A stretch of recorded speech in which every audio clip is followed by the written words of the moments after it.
I've seen that 6 times. I still get a little verklempt. Connecting kids to the outdoors is one of Colorado's next great challenges, and today we're launching the Inspire initiative. GOCO is unique in the nation, and with our partners, many of which are in this room, like Colorado Parks and Wildlife, the Nature Conservancy, the Trust for Public Land, many local communities and local governments. I can't list you all. There are hundreds of you here today. We've achieved very significant results over the last 20 years, and we've done this by leveraging your work, the work of local communities, government, nonprofits, and foundations, and serving as a catalyst to protect Colorado's great outdoors, our brand. Our state is now a leader in the nation in conserving all types of land for people and wildlife, building regional trails for hiking and biking, and building or improving new parks and playgrounds in all of Colorado's 64 counties. But we know we aren't done, and we have a new challenge. We have to get kids and families outside, from the backyard to the backcountry, or getting outdoors just won't be in their nature. It's hard to imagine, like the boy we just saw in the video, that many kids in Colorado have not experienced the joy of eating a s'more by a campfire. It's also hard to believe that playing outside is no longer the norm. Kids, teens, and even 20 and 30-somethings no longer get outdoors on a regular basis. According to a recent Colorado Health Foundation report card, we're doing pretty good as a state in terms of being active adults in the outdoors. Unfortunately, that activity drops off for younger generations and drops off even further as income levels fall into the bottom third in the nation. Richard Louve's book, The Last Child in the Woods, came out 10 years ago and told the story of the dangers of this disconnect. Starting about 5 years ago, we at GOCO began to hear from citizens across our state about their serious concerns that their kids are spending less and less time outside. Since then, the evidence has only grown, and I know Scott Sampson's going to talk more about that, about why it's important to connect kids to the outdoors, and why unstructured outdoor play and time in nature is essential for their physical and mental health and the development of critical and creative thinking. So in 2011, we commissioned groups in Larimer County to do Colorado's first in-depth study of this disconnect. And we learned some pretty surprising things that I want to share with you. We learned there are a lot of barriers for many communities to get outside, including time, a belief that the outdoors is not within reach, not fun, and this one was really disturbing to me, not for them, not in their comfort zone, or too expensive. We learned that school playgrounds are often the only time kids went outside, or often provided the only park in their community. Unfortunately, when we looked statewide, we also found that many school playgrounds are unsafe or uninspiring, broken asphalt, unsafe play structures, a lack of trees, or really anything green.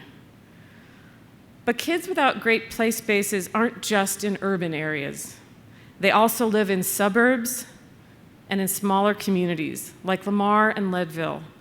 You wouldn't think that kids in agricultural areas or high mountain communities that seem surrounded by open space would lack for places to get outside. But that doesn't mean they have a safe place to play where their parents will actually let them go on their own.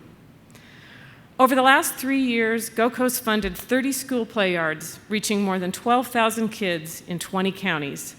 The kids designed the projects, they went before their peers, and raised funding from their communities and city councils. These kids, their parents, and their communities are invested and excited about these play yards. They now have trees, climbing boulders, outdoor classrooms, and gardens. Even an Ewok village is one we just funded. I don't know what an Ewok village is, but it certainly sounds exciting. So we started to look at, after the school play yard projects, what more can we do? So when we asked this question, we heard loud and clear from people across the state that GOCO needed to apply the same kind of leadership and funding it brought to protecting land and connecting parks and trails, and apply it to how do we inspire people, mainly kids, without great access to the outdoors, to have experiences from the backyard to the backcountry. We also learned, and I still find some of these statistics shocking, kids in America, on average, spend 4 to 7 minutes a day, 4 to 7 minutes a day, outside in unstructured play. We need to change that. The Coleman Company, now based in Colorado, helped conduct a nationwide survey and found that if a child doesn't go camping by the time they're in the 5th grade, they're not likely to ever go camping. We need to change that. There are a lot of great programs, many of you are here in this room, that work with kids, but they may not be offering outdoor programs. We need to change that. Most outdoor programs that are in-depth can only reach a small number of kids, and we need to change that. Most outdoor programs that reach a large number of kids can only provide maybe a 1 or 2 time experience taking kids on a day trip to a local state park or Rocky Mountain National Park. We definitely need to change that.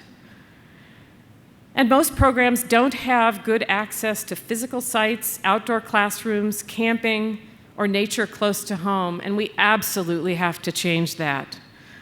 To kick off this Inspire initiative, we are issuing a statewide RFP to identify a start with 5 to 6 pilot communities. We'll refine the approach as we learn what works well and what could work better. We will include rigorous measurement of changes in behavior and attitudes. We're going to seed fund this with up to $100,000 per community in up to 5 to 6 communities initially, and help them through technical assistance and connecting them with potential partners.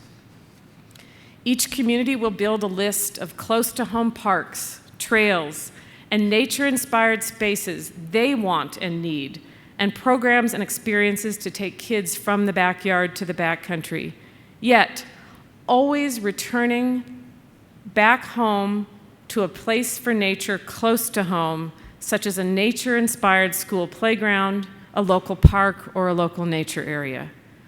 What's different about this approach is it's locally driven. We hope to take what we know now are the barriers and try a new approach that harnesses all of the good work already happening and connect it and coordinate it through a local organization, a hub. The hub could be a Boys and Girls Club, a local school, or some other organization that already resides and works within a community. Each hub will provide a trusted link to that community that can then help identify appropriate programs and identify the physical spaces and experience that best suit that community. Once the planning is complete, GOCO is committing to awarding initially up to $25 million across the state. But we want to see those dollars matched at least 1-to-1 and hopefully 2-to-1 by partners, hopefully by many of you in this room. And I was surprised to hear Kent Thierry's $100,000 commitment this morning, which is wonderful. Interested in investing in the future of Colorado's kids and Colorado's brand, its outdoors.